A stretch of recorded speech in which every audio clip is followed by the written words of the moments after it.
pirmininkė, kolegos, šiandieną mūsų balsavimui pateiktas teisės aktas, kurio teigiamus rezultatus labai greitai pajus visi Europos vartotojai ir verslas, o tiesą sakant ir mes patys.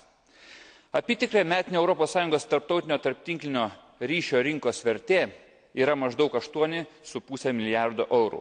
Tai sudaro beveik 6 procentus bendrųjų mobilaus ryšio pramonės gaunamų įplaukų, kurios siekia apie 150 milijardų eurų per metus. Tarptinklinio ryšio kainos turi įtakos mažiausiai 147 milijonams ES piliečių, iš kurių 110 milijonų yra verslo grupės vartotojai. Dabartiniu metu 70 procentų europiečių, vykdami į užsienį mobiliuosius telefonus, tiesiog išjungia dėl neįkandamų pokalbių kainų užsienyje. Šią problemą sunkina tai, kad trūksta mažmeninių kainų skaidrumo, šioje rinkoje nėra konkurencijos. Natūralu, kad esant pigesniems pokalbių tarifams, kalbėsime daugiau. To pasekoje teleoperatorių įplaukos realiai nemažės, o to pačiu bus nauda vartotojams ir teigiamai bus įtakojamas Europos verslo konkurencingumas. Eurobarometro apklausoje didžioji dauguma iš beveik 25 tūkstančių respondentų pasisakė už priverstinį roamingo kainų mažinimą Europoje.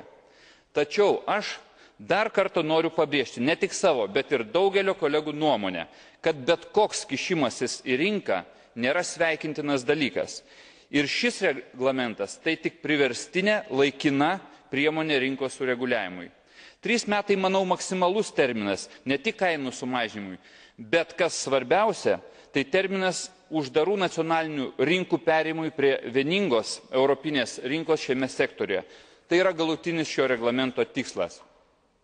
Sveikinu Europos parlamento pranešėją poną Rubik, kolegą šešėlinius pranešėjus, ITRE komiteto pirmininkę ponę Niebler, komisarę Reding, komisijos ir tarybos atstovus, visus vartotojus ir operatorius, radus šį puikiai subalansuotą sprendimą.